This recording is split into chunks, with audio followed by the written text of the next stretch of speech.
This is my this is a big day. My thesis presentation. Last thing I'm going to do here, kinda. So I put on my suit and I'm ready to go in, I don't know, 5 minutes. So hopefully this works out. How's it going? I'm Jared. I met you before in one of my classes. Oh, hi there. How's it going? Fine. I'm Kenneth's mother. Oh, okay. Hello. Please. Sorry I'm late. Well, thank you everybody for... How's it going? Kenneth. You're here from Norway? Yeah, okay, but I can just stand there and Wow. Well, welcome. Okay. Welcome. Thank you for showing up. I'm going to talk for 10 minutes about my thesis about temperaments and voting behavior and how you can use temperaments in a campaign situation is my basic goal. First, short about voting behavior. It's different academic ways of looking at it. You have the rational voters from economics. You have party identification. The theory of recent action has been used. It's been found that some people are interested in issues, while others are more interested in a politician's personal traits. Some believe that people are born as blank slates. It's a nature versus nurture, the nature versus nurture discussion. The most common personality trait model in academic work is the 5-factor model. It uses 5 personality scales, while Myers-Briggs is probably the most commonly used outside academic work. And the difference is basically that they use 4 dimension and ends up in 16 personality types instead. And it looks something like this. Keiser's 4 temperaments is the one I've chosen. It's a simple version of the Briggs-Myers. It comes from like the ancient Greeks, and Carl Jung was the one that made the basis of it. It comes directly from the work from Myers and Briggs, and it's Dr. David Kersey that is the man behind it. This is the idea. You divide people up in the concrete communicators and the abstract communicators. About 75% are concrete, while 25% is abstract.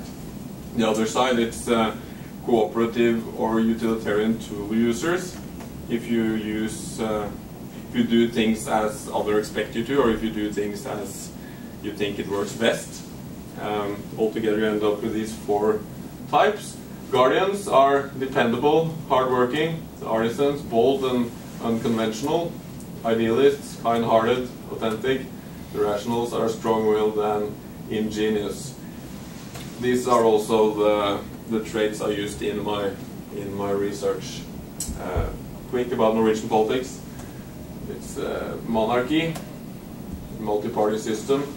It's 8 major parties on the left-to-right axis. You can see them up at the top, from the communists in the left to the conservatives that you Americans would consider liberals on the right.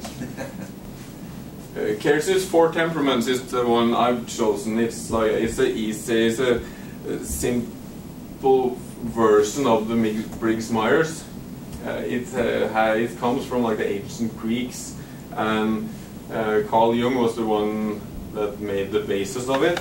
It comes directly from the work from Myers and Briggs, and it's Dr. David Kersey that is the man behind it.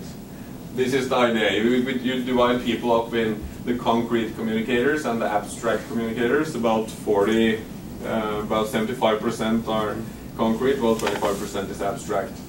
The other side, it's cooperative or utilitarian tool users. If you do things as others expect you to, or if you do things as you think it works best. Altogether you end up with these 4 types.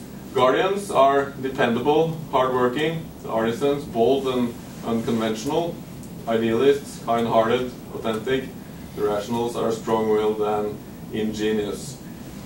These are also the traits I used in my research. Quick about Norwegian politics. It's monarchy, multi-party system. It's 8 major parties on the left-to-right axis. You can see them up at the top, from the communists in the left to the conservatives that you Americans would consider liberals on the right. We have local elections in 19 counties and 430 municipalities. And I used the 2011 local election campaigns. In the US you usually use the median voter because that's the decisive voter in American elections with two sides. That does make so much sense in the multi-party system. Another commonly used idea is agenda setting, that if you can get your ideas to be in the media's attention, then that will help you. My hypothesis around this, one is that the rationales are the one that acts most like rational voters. It's made by economists, that they are probably, the rationales are probably overrepresented among economists. Research on different personality types have shown that idealists vote for left-wing parties, so I'd expected to see that, and that the guardians tend to vote conservative. I also assume that artisans decide late in the campaign because they tend to live in the moment. Research questions: are there traits that characterize popular politicians? If you look at American politics, it seems like artisans have an advantage in the presidential elections.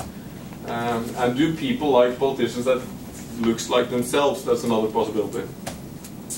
My method was, at the 2011 local election, I used an online questionnaire that asked for demographics, personality test that looks something like this, and political views and involvement. I got 222 respondents. It was a good gender balance. They were a little too young.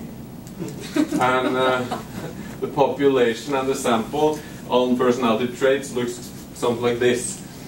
It was a lot more abstract communicators. They were overrepresented, but when it comes to the tool users, that wasn't too bad. You see this black line there. So the results. Party choice. We see the idealists like the Labour Party a lot more than the Conservative Party, that supports the idea that they tend to vote left-wing. Well, the Guardians tend to vote for a Labour Party as well. That did not support the idea that the Guardians are conservative. But the Labour Party in Norway isn't necessarily the most radical choice. They've been governing the country since the Second World War, so that might be a reason for it. When it comes to this large and the small parties, I looked at that as well.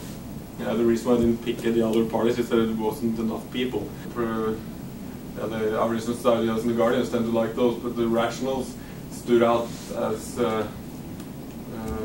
choosing the smaller parties most often. That supports the ideas that at least the idealists are more left-wing and the Guardians are more conservative.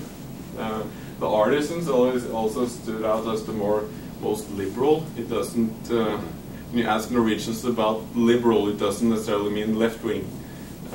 It's usually used of right-wing politics, but it's more like the freedom. The state isn't going to interfere with your personal life, and that makes a little sense. And a 19th century definition of liberal and a more libertarian approach, freedom, the Enlightenment ideals, yeah. Okay. No one would use liberal as a left-wing person in Norway. It's usually used mostly by the right-wing parties, but it's kind of a fight of getting the freedom, the word of freedom to your own, because that's a positive word. So. I also asked them about traits. How do you want a politician to be? And the idealists and the Guardian traits scored highest. The artisan traits lowest. We look at divided by type. We see a tendency of people liking people like themselves. Artisans like the artisan traits. The idealists like the idealist traits. But that wasn't. It's not enough people. This is kind of too small of a sample to get any good results, but it's a tendency. I also asked them about 4 important political issues. 2 that's about more economic issues, property tax and car tax, and 2 more social issues on grades in the school and private welfare. the idealists and the rationales came out as the most left-wing on all of them.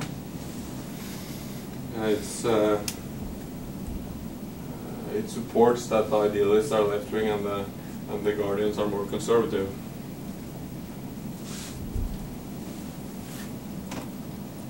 And this is when we put it together in economic and social issues, it's basically the same thing.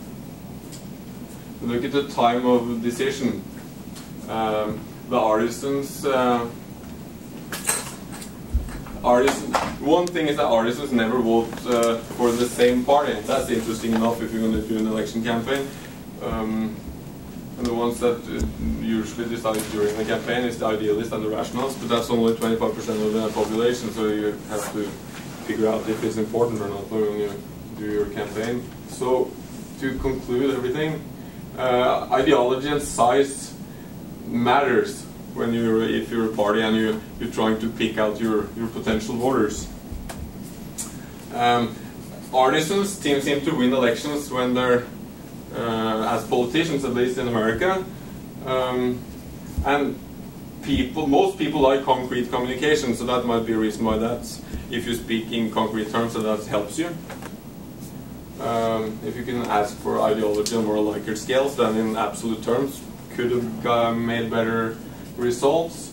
Maybe ask them about political interest and see if there's a difference there, would be interesting. And that's basically what I have. Good job. Point we are going to discuss with Kenneth his presentation and his thesis, and so I would ask everybody else to please leave and talk stories about math.